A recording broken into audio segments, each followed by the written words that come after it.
And we are live. What's going on, everyone on YouTube? This is Bros Talking Soccer podcast, episode 36. I'm here out in California. Christian and Matt, my two brothers, are back in the Philly suburbs. Christian and Matt, say hello. Hello. Oh, very good. In unison right there. I am going to tweet out that we're live for all of the millions of people that want to watch us while we do this. So, if you guys want to talk amongst yourselves and entertain our viewers, that'd just be swell.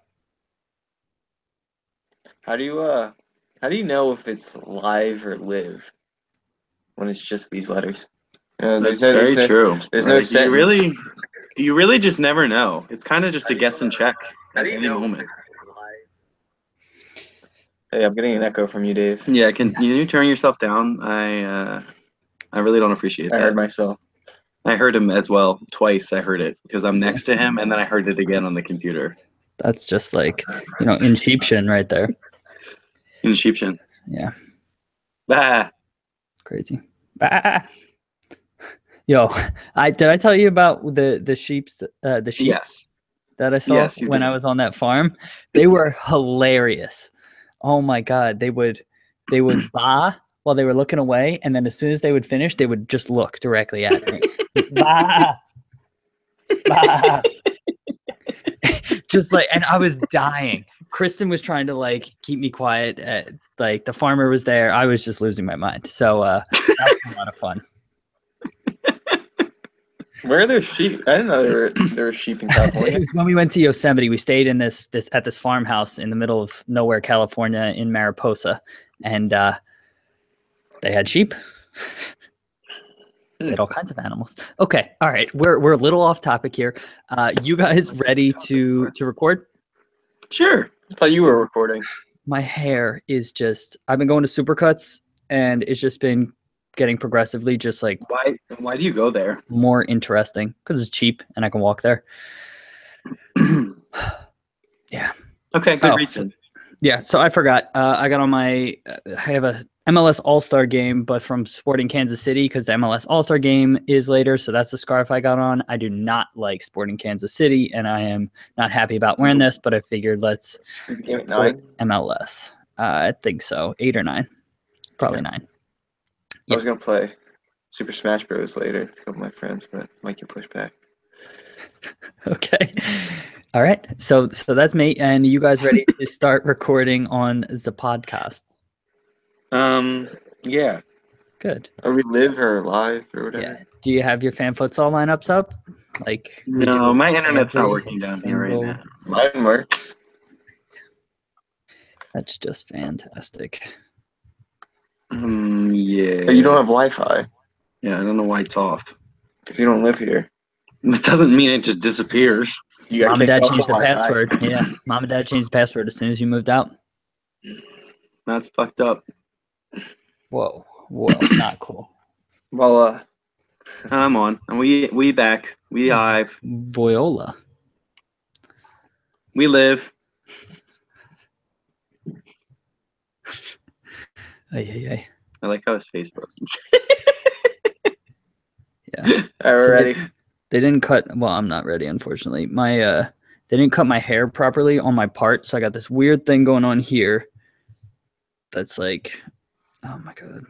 Yeah, I'm getting a haircut this weekend because I got to look pretty for Matt's visit.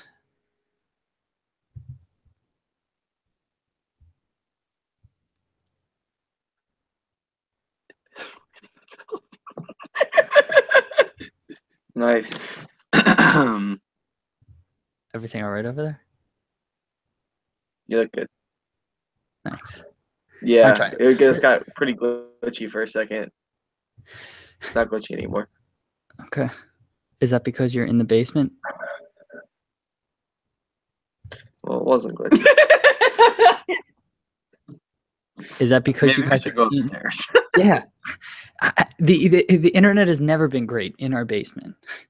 No, we moved the router. The router is in the kitchen. Okay. So okay. So I don't know what to tell you. Yeah. Am I still being glitchy? It's just hard. Is it still being glitchy? No, you sound great right now. Thanks. I try. Are we still not started this podcast? Oh my God, We still Dave. have not started the What are we podcast. doing? I thought we were starting 10 minutes ago.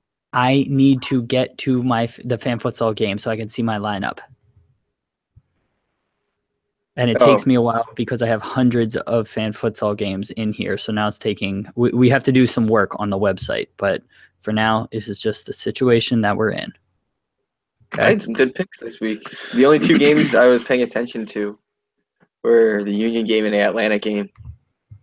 And they did bad, so I just assumed I came in last place. No, yeah, you did.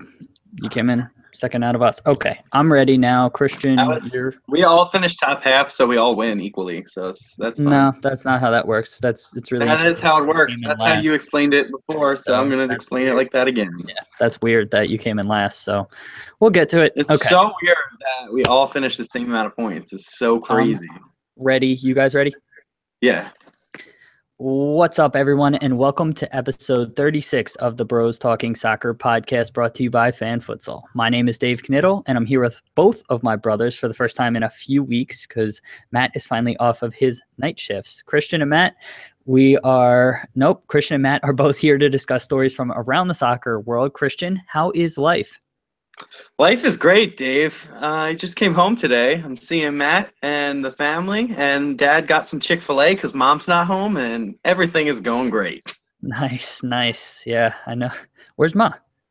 She's getting a new job. Oh, okay. Very, very exciting stuff. Chick-fil-A is always delicious. Matt? That work. Well, I thought she was getting trained to have a new job. Okay. Mom is at work, but Doesn't matter one way or another. Matt, how does it feel to be back in kind of normal society? I mean, yeah, it's good. I'm not getting overtime pay, so that's a little upsetting. But glad to not be waking up at 1 or midnight every day. That's always good. Well, welcome back. I'm doing well, guys. Thank you for asking, as always. Christian. Yeah. Christian, I know you don't. I know you didn't because you never do. Christian, do you have our trivia question for this week? I do. Would you like to share? I know you have one saved up, Dave, and you're going to save it for next week again because I'm ready and I'm prepared. Yeah, we're all waited with bated breath for that one. So why don't you give us All right. So my question is related to Barcelona, specifically their great Argentine, Messi. He has gotten a lot of criticism for his penalties over the years. And my question is, what is his penalty conversion rate? Okay. So percentage? Yep, for both Argentina and Barcelona. Combined or individually? I have everything, so you can do whatever you want. Okay, so listeners, you think on that answer. Matt and I will, and we'll give our guess at the end. Let's get into our topics, but before we do that, let me first tell you about Fan Futsal. So what is Fan Futsal, you may be wondering? Well, Fan Futsal is a different fantasy soccer experience. Okay, I'm getting an echo. I'm going to stop. Are you guys getting an echo or no? No. No? Okay. Okay, I'll do that again. What is Fan Futsal, you may be wondering? Well, Fan Futsal is a different fantasy soccer experience where you select 5 clubs instead of 8 to 11 individual players for your weekly fantasy teams. You then arrange these clubs into a formation and give them positions which emphasize different scoring attributes. The only fantasy scoring elements are goals scored, goals conceded, and the result of the match. It's that simple. Pick 5 teams, complete your lineup, then sit back and follow match scores to see how you're doing. We have MLS and Liga MX games going on right now. Also, Ligue 1 in France kicks off this weekend, so we're going to have a French league game on there too. We'll have the big 4 other European leagues coming up again in the next few weeks when their seasons start. It's different than any fantasy soccer game you've played before, and since the games are weekly, there's no long commitment. If you like soccer, you're going to like Fan Futsal. Oh, fuck. Why can't I get through this? It only takes a few seconds to sign up, so join now and start. So join now. And I don't know what the hell's going on. I got the fucking case of the giggles. Only takes a few seconds to sign up, so join now and start playing at FanFutsal, FanFutsal.com today. So with that, let's get into our first segment here. And before we do that, I just want to mention a couple of things. First off, congrats to the U.S. on winning the Gold Cup. I was actually there in person out here in Santa Clara, California. So that was awesome being there. Quick funny story.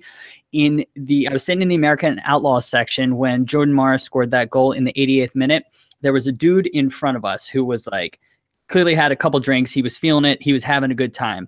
He was so hyped after the goal, and he was celebrating, giving everybody high fives. The guy right next to him had his iPhone out and was taking a video of the crowd with his one hand up and just kind of doing this, putting his hand up for the listeners who won't be able to see me. The dude who was so jacked up, high-fiving everybody, just turned to this guy, screamed, "Fuck yeah!" Smacked the guy's phone out of his hand across the American Outlaws section. It hit somebody else. The phone didn't break, and he felt so bad because he just thought the guy was trying to give him a high five, but he smacked this guy's phone across the section. Very hilarious. What did that guy do? He was just like, he was just in shock. He got his phone and the phone was okay, and so everything was okay. But man, that was one of the funniest sights to see from that experience. After that story, let's jump into the topic kind of everybody is talking about in the soccer world today, August 2nd, Tuesday. Neymar told Barcelona that he was leaving, and kind of things are in motion for him to officially sign for PSG. You know, we talked about this a bunch of times on previous podcasts, but Christian, you know, your general thoughts on this actually happening? I honestly didn't think it was going to happen. I was just watching ESPN FC, and they were talking about pretty much every single person on that show said he's going just for the money. But when I heard what the money is, it makes me sick to my stomach that is a real thing that a professional athlete is making. He's making over $1 million a week. That is ridiculous. Wait, Why? how's he making over? I thought it was $550,000. Yeah, a week. No, they said. No, I think it's 800,000 a week. Yeah, it's something like he's making $1 million a week. What? No, I thought it was $800,000. Whatever. Either way, it's some exorbitant fee. Yeah, that is ridiculous to me. That a professional athlete is making that, and he is not worth that. I know he's very good, but I don't think he's going to take them to the Champions League now. He's not that type of player. They've brought in world-class players before. It's in a league where it's not competitive, so they're never going to be ready to win the Champions League. I don't think they're going to. First off, you're worth whatever somebody's willing to pay you. And so if they're willing to pay him that, then he is worth that. I think your point about them bringing in world-class players is a fair point, but I don't think they've brought in anyone anywhere near the class of Neymar. So, Matt, what about you? What were your thoughts on that? Yeah, I was going to say Thiago Silva and Ibra were at the time were probably 100% the best at their positions at the time in the world. Neymar's the top 3 player in the world. Ibra wasn't that when he joined them, and Silva isn't that. I think Ibra was like the 3rd best player when he joined. Okay, but yeah, I think Ibra was up there. Now I'm just thinking about PSG, but yeah, I think this is a good move for both of them. I think it's a bit absurd with the fee, but you always hear how PSG have this money, and like clubs are always throwing. Like you always heard reports of them throwing this money at Messi or Ronaldo, but it's crazy that Neymar is like the one that's actually getting this move done.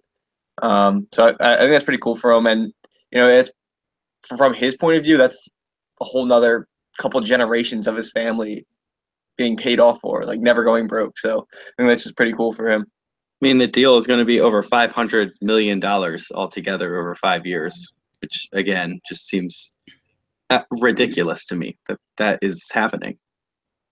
Yeah, but that includes the transfer fee, right? Yeah. Yeah. So I mean, still, yeah, it's 250 million or 200 or so million to him and his family. Which, I mean, if he can get it, good for him. And I don't fault him for doing this in any way. And I think we talked about this last week or the week before, Christian. I think from a sporting perspective, I think you can argue that it makes sense for him to do it because he's more likely to win a Ballon d'Or at PSG than he is at Barca over the next 2 to 3 years. So That's kind of But my I still thoughts think here. long term he would have more success being at Barcelona, and he would be better known at that club. Even though Messi's there, him and Messi made such a partnership that I don't know if we've seen one like that in recent years. Like they were lights out together, and I don't think it's going to be the right move. He's going to struggle at least at the start, But it's still a with all partnership. the expectations just on him. Yeah, but it's still a partnership at Barca, whereas he could be the main man. Just all of the accolades and everything are just on him at PSG. Yeah, I think he's the best for Brazil too, and he's the main guy at Brazil. I think he might be the best international player in the world. Good point. Good point. All right, let's. We got a jam-packed schedule here, so let's keep this thing rolling along here. Let's talk about some things going on in American soccer. First one, in the Philadelphia Union's match last week against the Columbus Crew, Roland Alberg and CJ Sapong visibly arguing over a penalty. CJ earned the penalty after a great ball by Alberg. Christian, you were actually there in person. Did you see what was going on, and kind of what was your perspective on everything that was happening with this?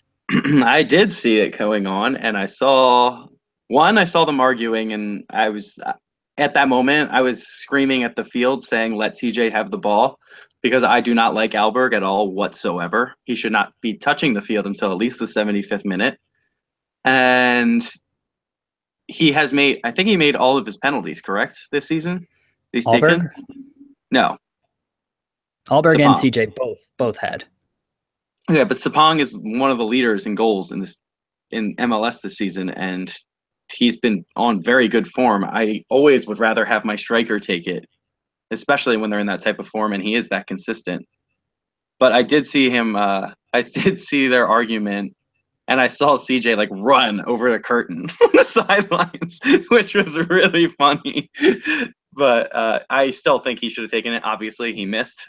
Alberg missed, but it happens in the game, and it is really up for debate depending on, maybe Alberg thought I created the chance with the pass, but CJ did hold it up and drew the foul. So it's really up in the air, but that's my thought on that. Okay. Matt, the Union's philosophy on all this is they don't have a dedicated penalty taker before the match starts. So Curtin likes to just let the players on the field decide who takes it. What do you think about that strategy? I'm fine with it. That my experience through like high school and stuff, that's how we pretty much solved it. So that's kind of the only way I know. It makes sense to me. You know, it's just a penalty. It's 12 yards. You pick a side, you put it there. I don't think anybody could make a penalty. You know, some people are better than others, but it's a penalty. If you want it, you take it. What about this situation where they were arguing? You're adults. Get over it. You know, pick somebody. You're pros too. You should be able to make a penalty all at pretty high percentages. You should be able to pick a spot and be able to place it there pretty accurately. So I think they just need to stop being little babies. I think it's a little immature. Okay. Fair enough. Yeah, I think so too. And ultimately, I think Bedoya settled it and said Alberg's going to take this, and since he missed, CJ's going to get the next one. So ultimately resolved itself, but there was apparently, I didn't actually see the game, but I think there was a quite a bit of delay and somewhat of a scene from this. So yeah, and I'm glad Bedoya did not touch the ball. That I am very happy of. Okay. Okay. He is horrendous. He missed the first penalty of the season. I just do not think he's a good player. I do not like him. You don't think he's a good player? Not all right. He missed the first penalty, but everybody misses penalties. I'm not just saying because he missed a penalty. I just mean because he brings absolutely nothing. Okay, I think that is a completely. We'll have to save that for another podcast because I think you're completely wrong there. So we'll just leave that there and let's move on. So recently, the San Francisco Deltas, who are the team out here in the NASL, their owner wrote a blog post on Medium basically complaining about lack of attendance at their matches and asking fans to bring other fans to the game. It was then reported that the Deltas are struggling financially in their first season, and he was kind of putting that on kind of the fans rather than kind of his team's kind of failings and so forth. Matt, what were your kind of thoughts on him laying all this out there and kind of putting somewhat of the blame on fans for not showing up? Well, it's hard to get up following if it's a new team. I mean, yeah, the fans are, especially in the NASL, you're not going to get much revenue elsewhere than fans. Like every little bit's going to help. So I think the more that show up, the better you're going to be financially. But it's tough to kind of just point fingers, especially with, not really an established organization. It's kind of getting off on the wrong foot, I feel like. So I wouldn't, you don't blame the fans, but I mean, it might be their fault. So you can understand where he's coming from then. So you kind of understand kind of where he's coming from, and there's logic behind what he's doing. It's not like he's just trying to deflect blame from him and his ownership group's failings. Yeah.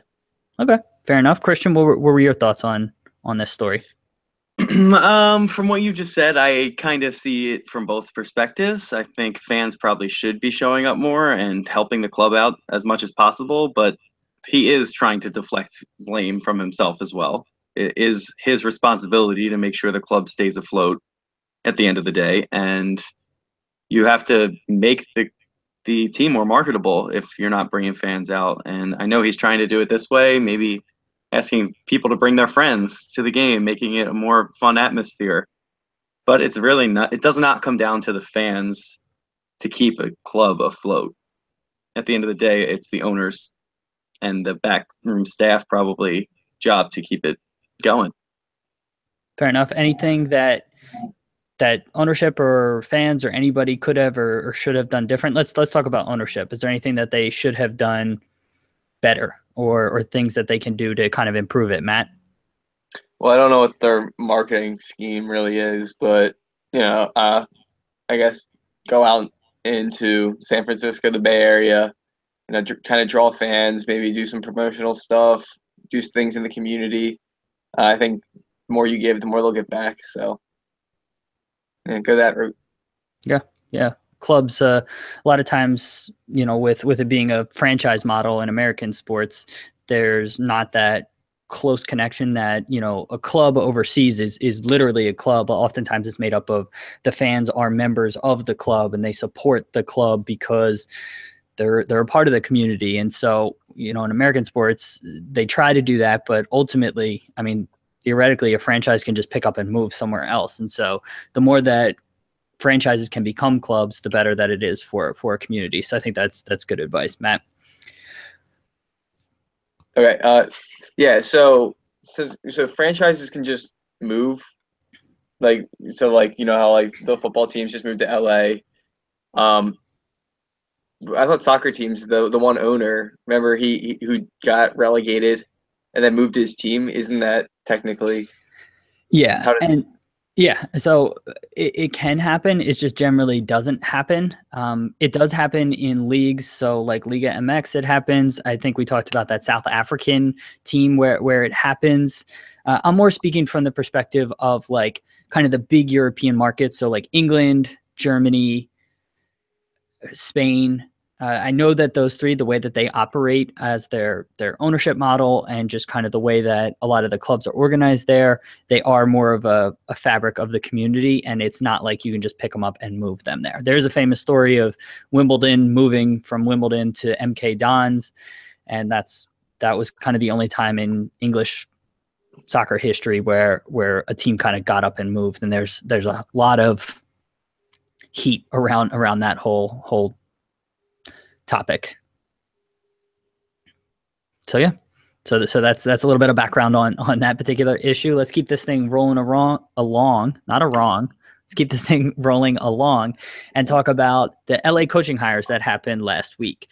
So for those of you that don't know, LA Galaxy fired their coach Kurt Pinolfo and replaced him with Ziggy Schmidt, the legend MLS coach who's been around for forever, and also either the same day or the day after LAFC, the new expansion team coming to LA, hired Bob Bradley. So, Christian, which of those two will do better in the long run? That's a really, really tough question. LA has a huge history, so you got to just think that they're going to be able to bring it. I know they're already talking about bringing in Ibra. Wait, LA, right? Yeah, they're both LA. So you're talking about Galaxy? Okay, Galaxy. Sorry. Yeah, the Galaxy. They have a huge history. And did they sign Ibra, or is that still up in the air? No, they didn't sign Ibra, and from what I heard, he's likely staying in Europe at least for the rest of this season. I heard AC Milan. Yeah, I just heard Europe. I heard Oh. Manchester United mostly. I shouldn't say heard. I read mostly Manchester United, but I've read that he's going to be in Europe. Okay, well, they're full of they're financially stable. They're able to bring in a lot of talent every single year if they need to. And they have talent right now. Yeah, they're not top of the league, but they're very, very good at always staying in the mix. And I think that Ziggy will do well there. But Bob Bradley has that aura about him, especially on the U.S. stage. And people are going to be watching him very closely. And he has a new team. I'm not really sure how that's going to go. It's always seems to be very, I don't know, polar. Either it's really bad or really good in their first season when they first start. So I'm hoping he does well. I always liked Bob Bradley, but he's going to have a lot of pressure, and it'll be interesting to see how he goes. If I had to guess, though, I think Siggy does well in his first year and probably outshines Bob. Okay, good thoughts. One quick point. Bob Bradley was the expansion coach for the Chicago Fire in 1998. They won MLS Cup and the US Open Cup in their first year. So he has experience with expansion. Obviously, MLS was an incredibly different league back then, but Bob is an incredibly different coach too. So it'll be interesting to see what happens there. Matt, what about you? What do you think about the two of them and who's going to do better? Yeah, well, I think immediately Ziggy's going to have an easier job. He's coming into a culture, a team that's already been playing together for a couple of years, people that know the environment that they're in. They've been playing together, they're an organization together from top to bottom. So I think that's just much easier. They have a fan base, a culture as a club. So I think he has all those advantages. Are they playing in the same stadium? No. LA is building a stadium kind of in downtown. Oh, I like that. Yeah, so I'm excited to see what the LAFC team does. Or are they LAFC? Yeah, okay. Yeah. Yeah, Bob Bradley, I think he's a great coach. I wasn't really for him getting fired at the time from the US team. I mean, Jurgen, I think, worked out pretty well, hindsight, but I always liked Bob. So yeah, I think it's gonna be successful for both of them, but I think Ziggy's gonna have an easier job. That's fair. One point I want to bring up. So it seems like a lot of times what happens in MLS specifically is a lot of the same coaches kind of keep getting hired. So Ziggy's somebody who's been around the league for forever. Bob's been in and out of the league, clearly has a profile. And you see this a lot of times with like the English league where it's kind of the same managers. Harry Redknapp always turns up somewhere every other year, Allardyce or something like that. Is there any, like, are these hires kind of boring in that sense, or do you have any concerns or wants to bring in new coaches, Christian? What are your thoughts? I think that we're getting to probably a point where they keep adding new teams, and eventually we're going to have to add new coaches. I don't know if that's going to be importing them from overseas or if that's going to be kind of rising coaches through college or wherever they're coming from, maybe the youth academies now. It'll be interesting to see if they're able to train these coaches to become top professional coaches. And I think it would really benefit us to have American coaches kind of through a youth academy program come up, maybe take the U23s. I don't even know if they have those. They do, right? Not at club level, but at international level, yeah. Okay. But the EDS goes up to 23, right? Yeah, but they're generally not affiliated with MLS clubs. The MLS clubs usually stop at U18 for youth, and then they go to USL, sometimes PDL, but usually that's an affiliation. Even if they are doing the youth academies and going to USL teams, then maybe move over to MLS, it really could really benefit them, and maybe that's how they can make their name and go to maybe a European team. I don't want them to do that, obviously, but it would be nice to see, and maybe you bring in a couple of overseas coaches just to add some new flavor and different tactics. But I think we really are going to start to see a change, especially with some of these guys getting older. Okay. Matt, what about you? What are your thoughts and perspective on that? Yeah, I don't like the recycling of coaches. I think it's boring. And And I think it's pretty much like, and then they bring the same cultures in the clubs, and it's the same thing. Yep. Whether it's Pardue or, like you said, Allardyce. Big Sam. Yeah, Big Sam. There's just so many. I just don't understand when somebody gets relegated, they get fired from a job, and then they get hired as another Premier League manager. It really just doesn't make any sense to me. I feel like if you get relegated, you should have to. I shouldn't say have to, but I feel like it should be encouraged to stay with a club. I like that. Why am I blanking on his name? Sean. Rafa Benitez. Oh, Rafa. I thought you were going to talk about the Burnley manager, but Rafa's another case too. Yeah, Sean yeah. Dyche. And then he went down and then brought Newcastle right back up. And I think that was probably good for Newcastle, going through that period of struggling and with the same culture, same manager, going down as a team right back up. I think that's going to make them stronger in the long run, and a strong club instead of just being one of those firing their manager and bubble clubs. To be fair, Rafa came in with like 5 games left in that season. Well, I thought it was like halfway through. No, But all right, so the conversation's morphed to European. I was more talking about from the MLS perspective, but I guess you can draw the same parallels over to MLS, that it's just kind of boring when you have the same guys cycling through different clubs. It creates a homogenous culture, and I think bringing in somebody like, why can't Atlanta's manager? Why can't Christian? Who's the manager? Tata Martino, thank you. He's bringing in different tactics, and Vieira at NYCFC is bringing in different tactics and different perspectives. So I think hiring international people who don't necessarily have the experience in American soccer can still work and can bring a lot of different flavors to the league. So I personally like that as well. It's time for our first break here, but we're going to be back with segment 2 right after this music. Yeah. All right, how you guys doing? That was long. That was right? very long. That was long. Sorry.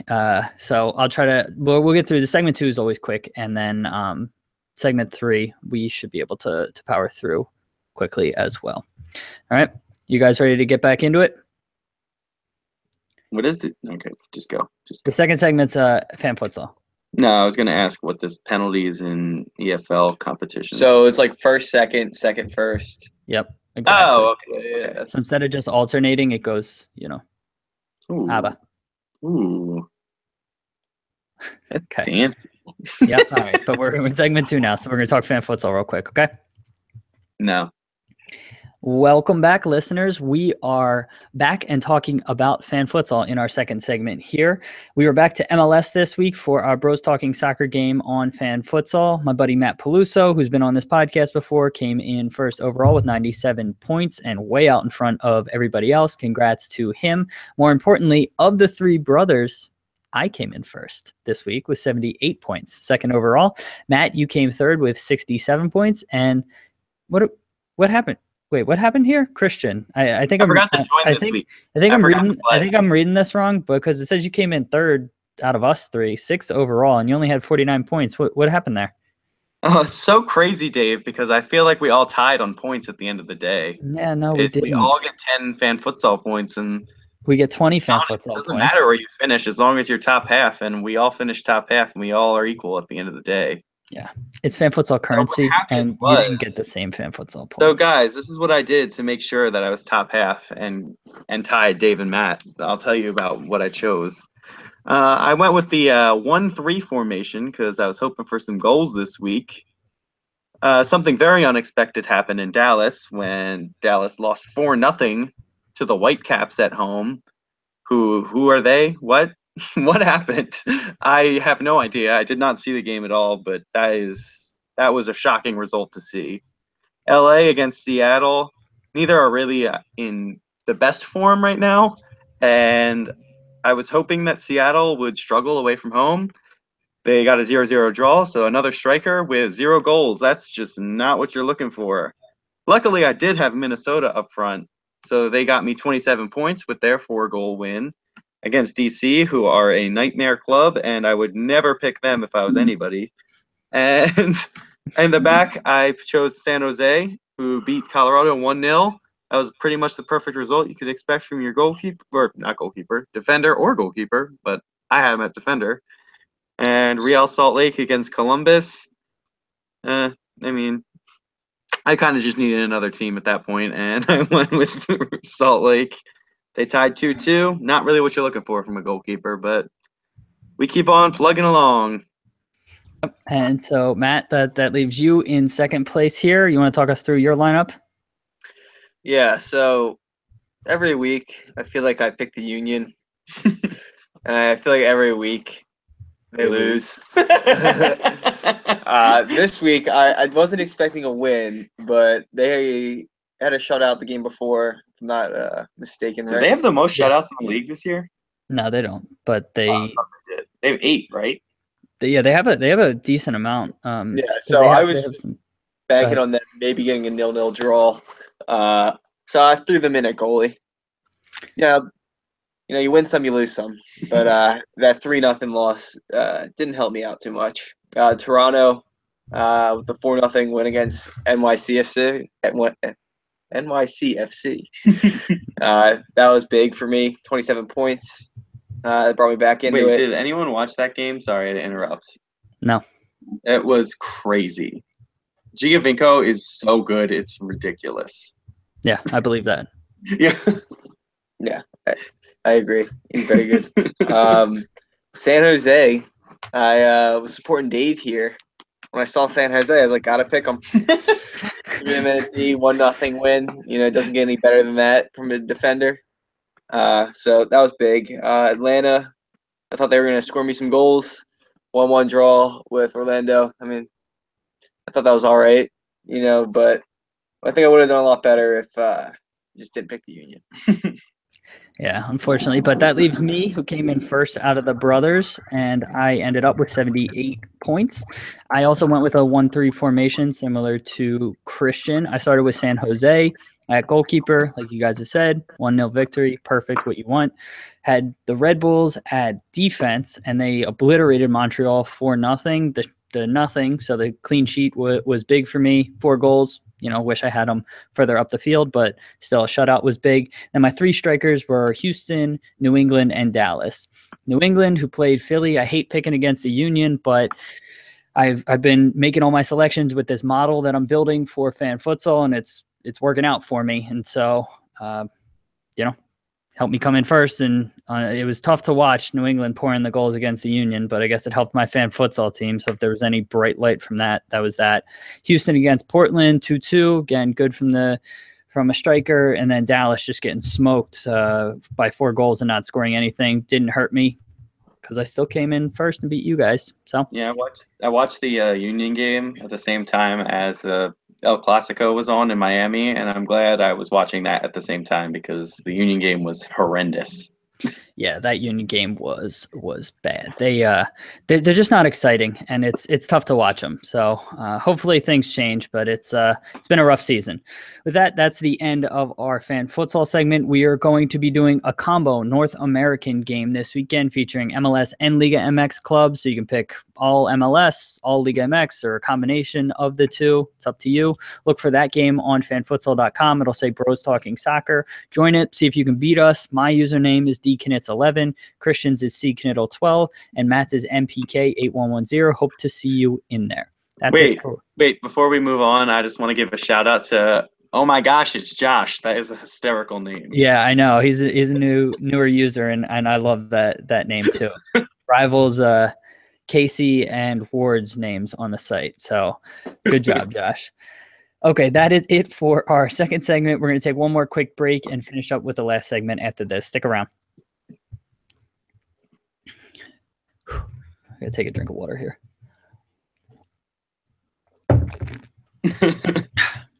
All right. You guys good to go? Oh my gosh, it's Josh. Yeah.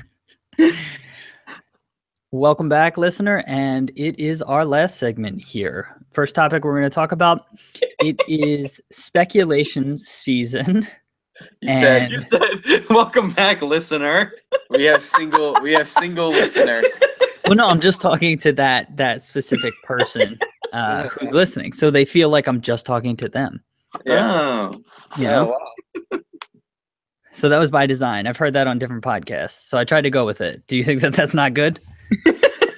Well, it's just different. Yeah, it's always welcome back, listeners. And then today you're like, welcome back, listener. All right. All right. Let's do that one over. So should I go listeners? I'm gonna go listener. Welcome back, listener. It is time for segment 3 here. And in our first topic here, it is speculation season. And one of the more interesting stories from this transfer window outside of the Neymar speculation is Felipe Coutinho and Liverpool.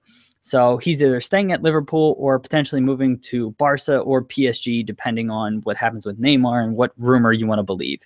Matt, you wanted to talk about this. What do you think is going to happen with this whole scenario?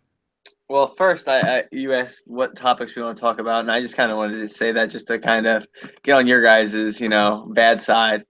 I heard mixed. I didn't hear. I read. I'm learning. I read that he wanted to leave Liverpool, but I don't know if that's entirely true. I could see it, especially with the void. Neymar's going to leave at Barcelona. They're going to be pretty desperate to sign, I think, 2 or 3 players in the next couple of weeks, 2 or 3 big names.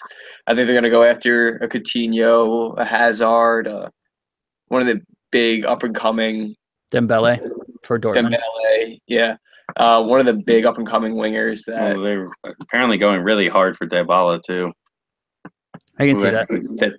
Fit their system very well. Yeah, I can see that. But I feel like Coutinho's, with the links the last couple years, it's always been Barcelona. I feel like there's something to that story, whether he's going to go or not. I feel like there is a link between him and Barcelona, so I could definitely see that happening, especially now that Neymar's gone. Okay. So you think it's either Barcelona or staying at Liverpool? Yeah. Okay. Christian, what about you? What do you think is going to happen? I actually have a bet with John about this, my roommate, for all those that don't know who that is. We bet $10. It's a real high stakes bet that I said Coutinho is going to stay. He thinks he's going to Barcelona. I really think that he's going to stay. I think that Liverpool have a 5-year contract on him right now, and he has no release clause. They have all of the power, don't have to accept anything. And unless he turns in a written request to leave, I'd be shocked to see them other than for the money that they're asking for, which is ridiculous. I don't think that he is worth almost as much as Neymar, but Liverpool seem to say they want somewhere between 150 to 200 million for him, and that just seems insane. And apparently they rejected the 120 million euro bid they got today, which I don't know if that's true, but we kind of need him. And at this point, with Champions League qualifying in less than 2 weeks from today, they don't have time to gel a lot of players together. And I know it's qualifying and they could get an easy draw, but it's Champions League and they're going to need their top players ready to go. And because this didn't happen early on in the transfer window, I don't think Klopp is going to want to feel the pressure and to sign a big name this late on. I agree. So I think everybody has a price. And so, if Barca is willing to pay exorbitant fee, I think, he'll be sold, but I don't think that's going to happen. And I think it makes sense for Liverpool to hang on to him for exactly what you said. But also it's a sign of intent that Liverpool's not going to be a selling club anymore. And if they hold on to Coutinho and, they've made a lot of acquisitions and haven't really lost anybody, I think that bodes well for them recruiting other players in the future along with Champions League and everything. So I think that it's not just about the money. It's about kind of signaling intent and the competition too, sporting competition. Let's keep this thing rolling right along and talk about a new rule that's going to be coming into play in EFL competition. So knockout games in England is what that means. And they're going to be using an ABBA format for penalty shootouts. What that means is the first team shoots, the second team shoots their shot, and then the second team goes again, and then the first team shoots. So instead of going alternating first and second, it's going to be first, second, first throughout the 5 kickers. Christian, what do you think about that format? Do you like it? I love it. I think that it takes away the advantage that a lot of teams think that going first gives you. It takes the pressure off, but now it really doesn't. And although there is 5 kicks and eventually you are going to be either first or second, it really evens the playing field, in my opinion. And I really think it's going to benefit penalty shootouts. Well, it's been statistically proven that the team that goes first wins more in penalty Yeah. shootouts. So with the old format. So I think I'm excited about this format as well. Matt, what do you think about it? Yeah, I think it's a good format. I think pretty much every other. I'm trying to think of what other competitions or other scenarios where this format's used, like a serpentine draft. When you're doing pick up basketball, pick Yep. up soccer, it's always the one Tennis. that makes sense. You go Yep. first, Tennis then second, tennis third. tie break too. Tennis tie breaks too. Yeah. So for me, that it just makes sense. I think it's a more fair way. Before it was a coin toss, right, to see who went first. Yep. I would have understood if it was like a home away thing, and maybe a neutral site doing a coin toss. I would have understood if like a home team got to go second or got to go first or however they decided that. But for I'm also perfectly fine with AB, BA, this new format.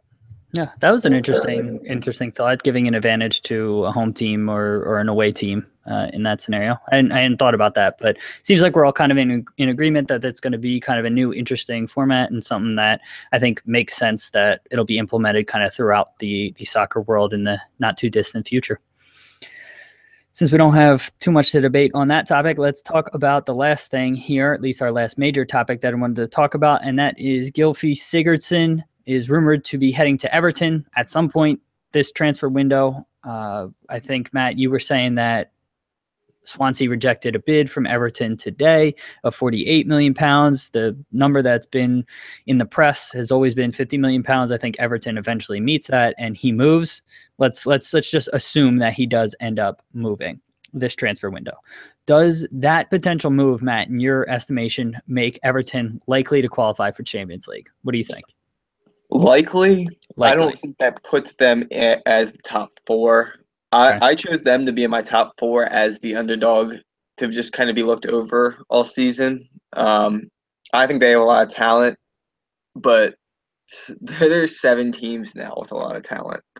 I think I would put them right there with Tottenham and Liverpool. I think even Arsenal now, especially if Alexis goes. I think those 4 teams, and I think the 2 Manchesters, I think they look real good right now. Both the Manchesters. I hate United, but United look pretty good. And Chelsea, reigning champions, but they also have Champions League this year. It's another thing to look at. But I wouldn't count Everton. It's not like what they were maybe the last 3-4 years. Probably 3. Yeah, probably last 3 years. But I think they have a shot. I think that they have a lot of talent and a lot of promise, but they lost Lukaku, and Lukaku was a huge part of their offense, and they haven't really replaced him with anybody up front. They brought in Rooney, but Rooney's not really a striker, and certainly not a striker in the Lukaku mold anymore. Like who's going to play up top for them? Well, I don't know what Rooney he was a striker, but then the whole United thing kind of changed him. I don't know if he's actually that center mid underneath the striker, maybe a 10 role, not really a number 9. I don't know if United made him that or what his natural position is. I think he was good at playing underneath the striker, but he's also great at playing striker. So I think he'll adapt. He obviously doesn't have the physical attributes as Lukaku, but I think he's a better legitimate soccer player, and I think Everton might play a little better. You think he's better now, or you think he's better over his career? I think he's better now. Lukaku, I think is great because of his physical attributes, but I think his ability to move the ball, and his touch in traffic and in condensed spaces, I think that that's his one weakness, or probably his one weakness.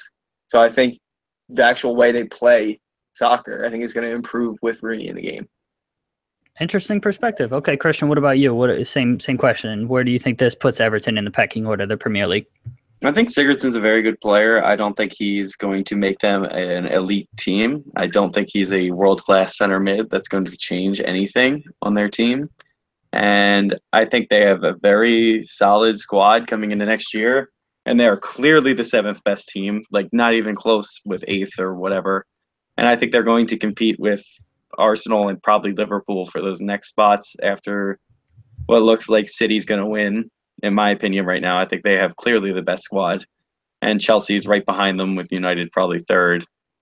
It's going to be really interesting to see what's happening this year. I think Everton have strengthened in all the areas they probably need to, but I don't think they have that quality, and losing probably their top player, along with it looks like Barkley might also be leaving, and Deulofeu. I know he wasn't with them last year, but he's a good player who went to Barcelona.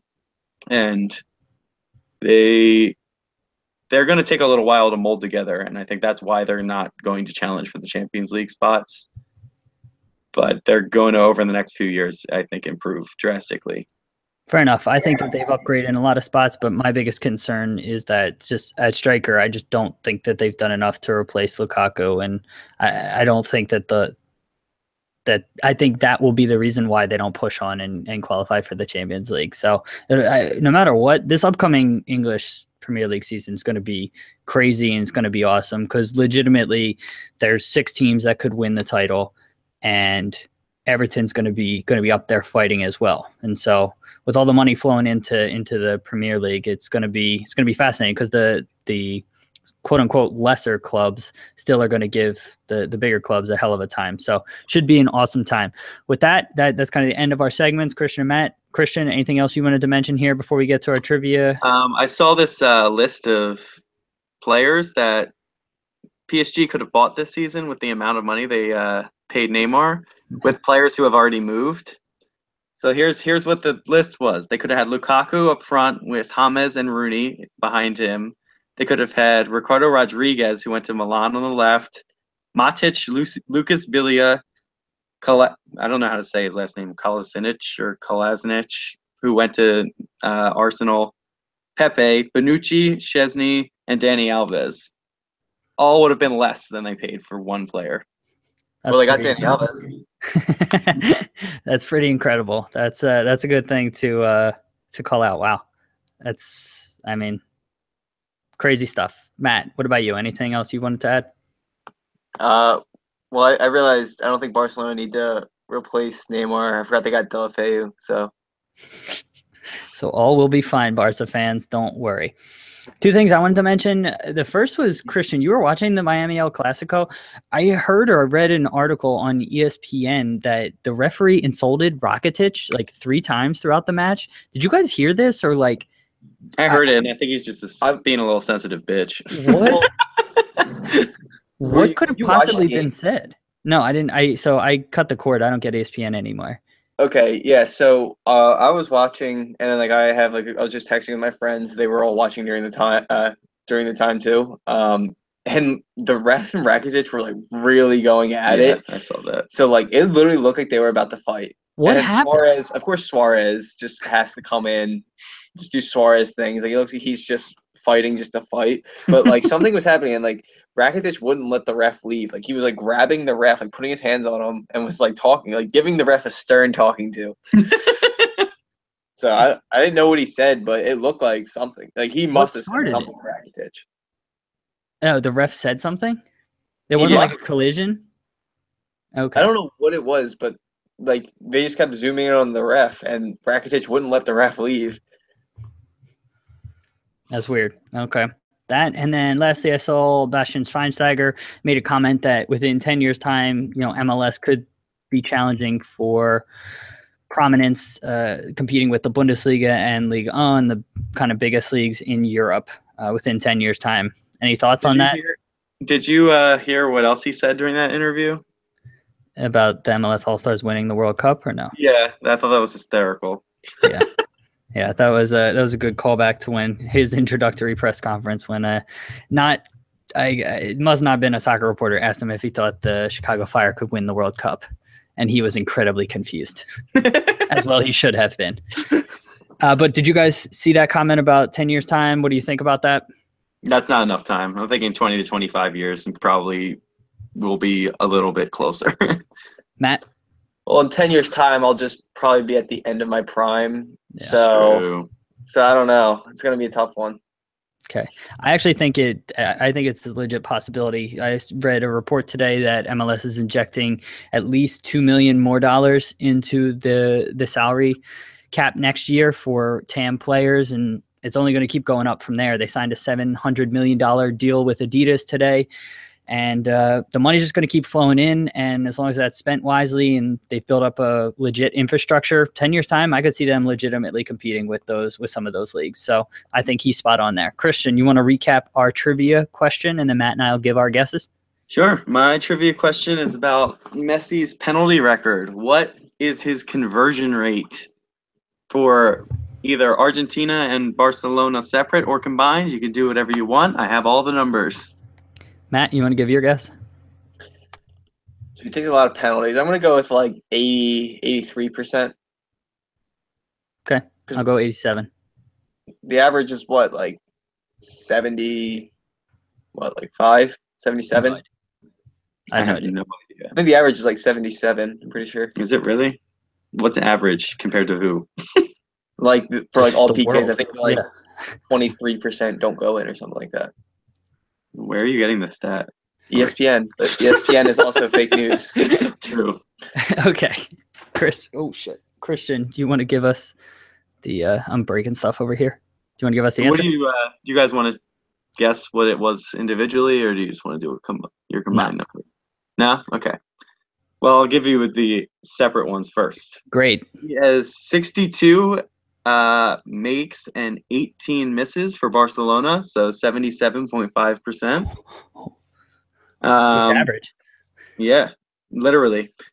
He is 13 makes and 2 misses for Argentina, 86.67%. And overall, he is 75 and 20 on 78.95%. Oh, okay. So slightly above average according to Matt's made-up stats.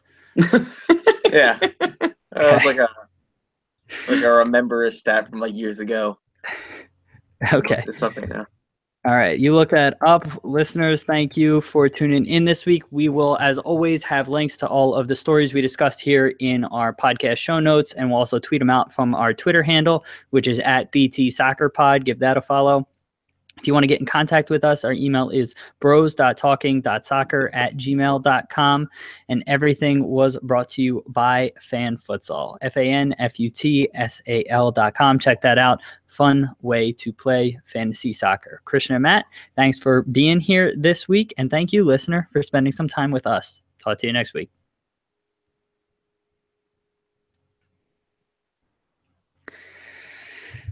You looking stuff up? Yeah, so it varies, I guess, by league, year by year. Like the World Cup, it's less. It looks like A lot of pressure. Yeah, in the World Cup, it's like 72. Did it say %? Yes. Okay, so wow, holy shit. So like, attackers make 83%. Midfield players convert 79.6%, and defenders convert 73.6%. This is on the prestigious penaltyShootouts.co.uk. Some messages below. They probably have a bunch of sample. Wow, they have it by age. 22 or younger convert 85.2%. Damn. Between 23 and 28, 77.6, and 29 and over is only 78.1. That should cry. Yeah, so it probably is somewhere between 75 and 80 every year, probably. Okay, there you go. Anyone listening on YouTube still or watching on YouTube there? I was so confused. I was like, I thought the podcast was over. There you have it.